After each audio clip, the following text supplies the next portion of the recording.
Hello, friends, and welcome to another episode of the Foundation Worldview podcast, where we seek to answer your questions so that you can equip the children that God has placed in your care to carefully evaluate every idea they encounter and understand the truth of the biblical worldview. I'm your host, Elizabeth Urbanowitz, and I'm thrilled that you've joined me for another episode today.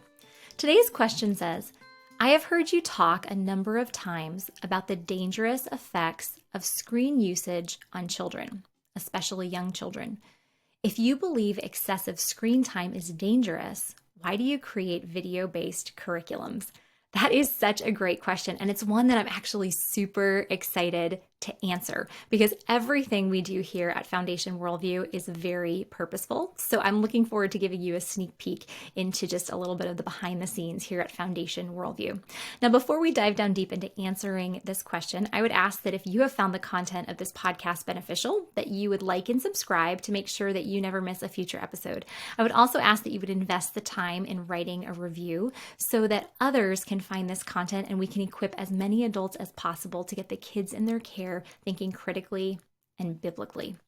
Now, for the person who wrote this question in, they've heard me speak on multiple occasions just about the different factors that neuroscientists, sociologists, and psychologists have found that make screen usage dangerous for children. And so the three main factors that I talk about and that scientists have discovered is the hindrance of brain development, the chemical addiction that screen usage causes, and the isolation. So we're going to look at these three effects of screen usage on children, and then what we do at Foundation Worldview and whether or not there are the same dangers with the kind of curriculum that we create.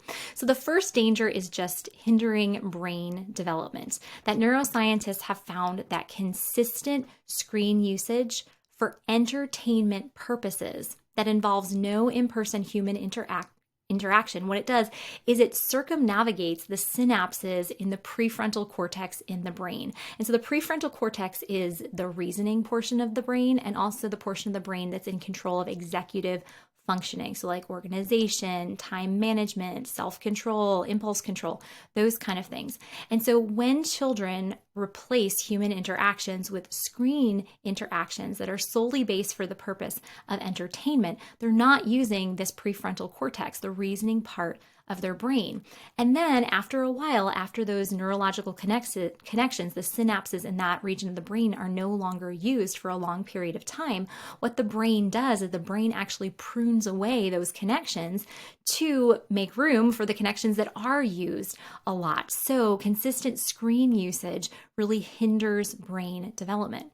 The second problem is chemical addiction, that video games, YouTube, or any type of shows, movies, and social media are all pre-programmed to give dopamine hits at certain time. And now dopamine is a pleasure chemical. It's a chemical that is pleasurable to us as humans. So we want our brains to get hits of dopamine, and it's very easy to get addicted to dopamine hits. And so many of the companies that are creating these videos and these games and these apps, they actually have neuroscientists on staff who know the exact right time to program in dopamine hits to create chemical addictions.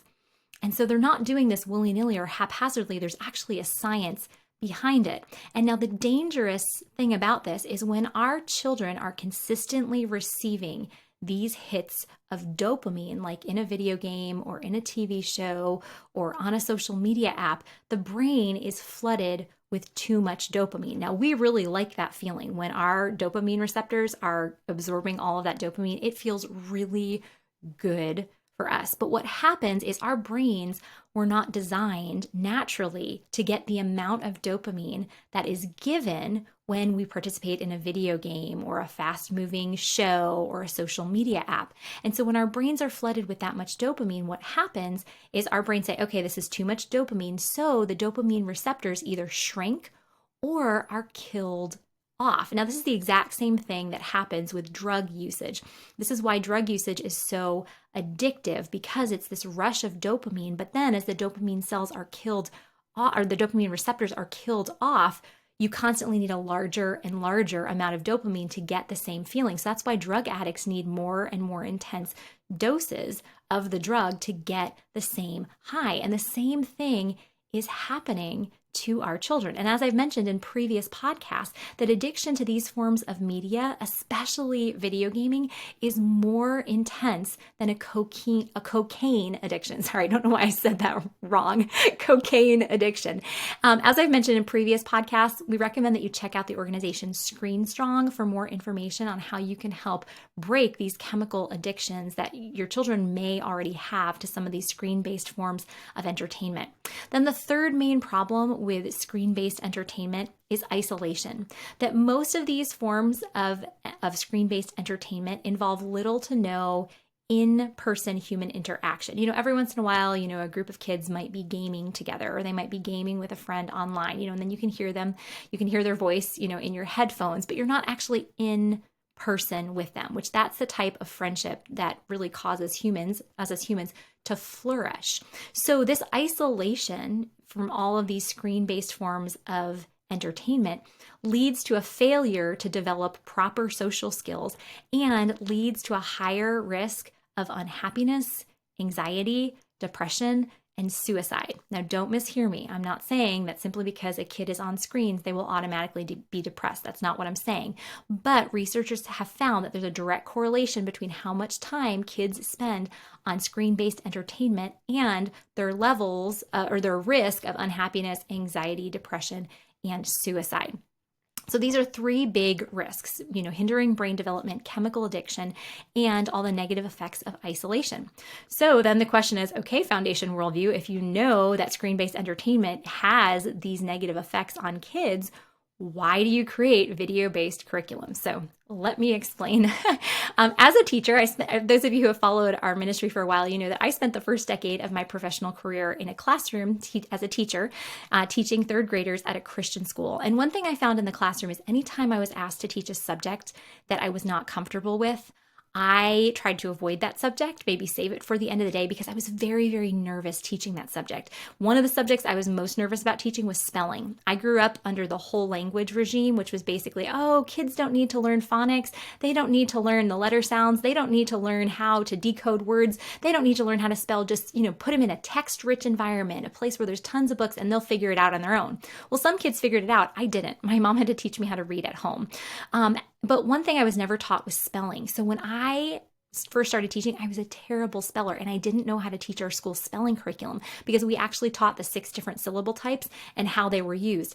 And so I needed somebody to actually come alongside me and teach the spelling for a year for me, model it for me so that then I could learn.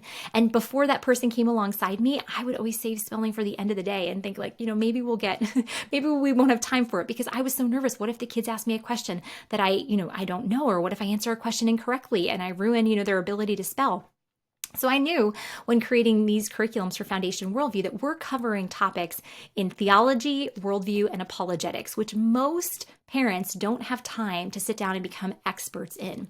So I thought, if we create video-based curriculums where I actually do the teaching, that way parents can have the confidence to implement these materials with their kids, even if they have no background in this subject. And so that's why we decided to create video-based curriculum so that we could do the parents a favor by teaching the course for them. And if any parents don't know a lot of these things, they can even learn alongside their child. Now, the question still remains, but what about those 3 dangers of screens, the brain development, the chemical addiction, and the isolation? Well, when we create our videos, we don't do it willy-nilly. We don't think okay, how can we get this done most quickly? We think, okay, what is going to be best for the children? So we actually purposely design each of our video-based curriculums in a way that avoids these 3 pitfalls. So first, hindering brain development. We craft the content in a way that engages kids, not through fast-moving action that's going to entertain them and leave the reasoning portion, the prefrontal cortex, out of the picture. What we do is we purposely have the camera up pretty close to my face so that the kids feel like they're making eye contact with me and they're engaged through my facial expressions and the eye contact. They're not entertained through lots of fast movement. What we constantly ask ourselves as we're developing new curriculum and we're reviewing the videos, we ask ourselves, is this Mr. Rogers or is this Sesame Street? Because those of you who have seen these two shows, Mr. Rogers is very slow moving and it's calm, and it's all based on having a relationship with Mr. Rogers and feeling like you can trust him and that he loves you and he wants what's best for you. Where Sesame Street is all fast moving entertainment. They switch back and forth between sketches every 15 to 45 seconds. There's lots of, loud noises and colors and things that come in on the screen. And so if the answer to the question is this is Sesame Street, we get rid of what we're doing and change it so that it becomes Mr. Rogers.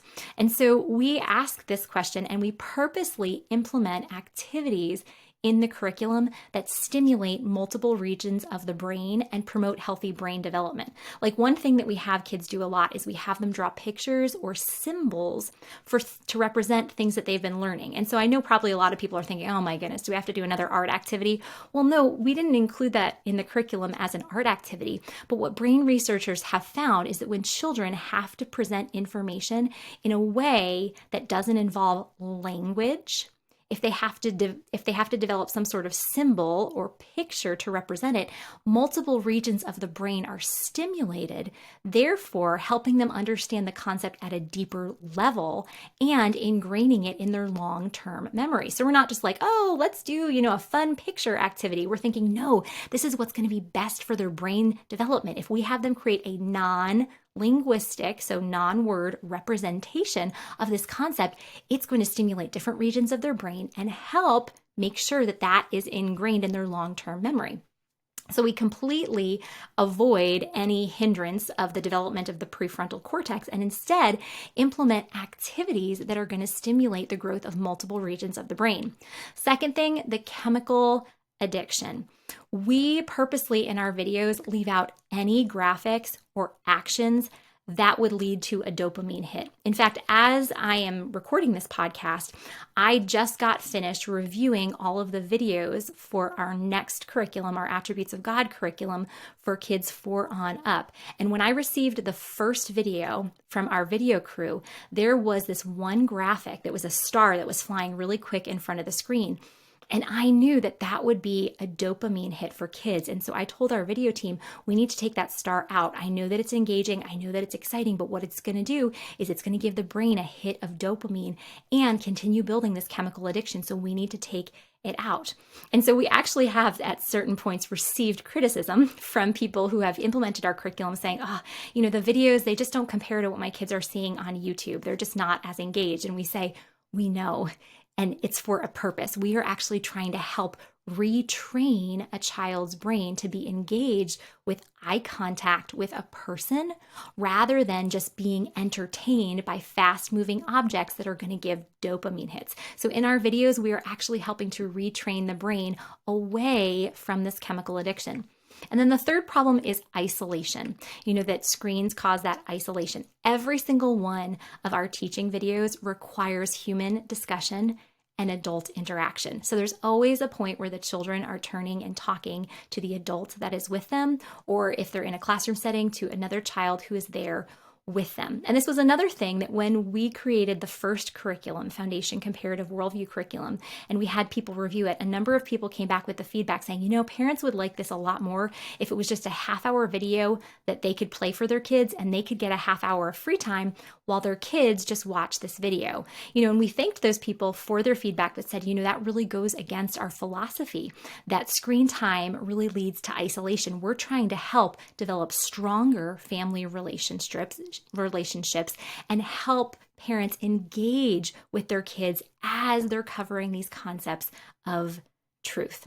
So these three things, these three main problems, hindering brain development, chemical addictions, and isolations, those are all things that we directly avoid in our curriculum. So I know some of you watching and listening, you may not have cared to know this much information about the process behind why we do what we do. However, I hope that I've given you these three things that you can look for in any form of media. Is this going to hinder my child's brain development? Is it going to cause a chemical dopamine addiction? And does it cause isolation? Are they doing this on their own without any human interaction? And then it can help us parse out, what media is media that's going to create these harmful effects and what media is media that avoids these. Like when we think about FaceTiming with a family member, if you have extended family members that live across the country or even across the world, FaceTime doesn't do any of those things. It doesn't hinder the brain development because it's not just about entertainment.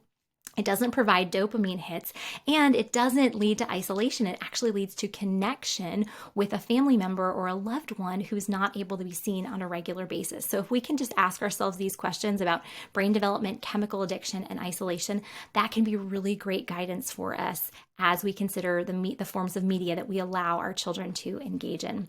Well, that's a wrap for this episode. But as always, as we leave this time together, my prayer for you is that no matter the situation in which you and the children God has placed in your care find yourselves, that you would trust that God is working all things together for your good by using all things to conform you more into the image of His Son. I'll see you next time.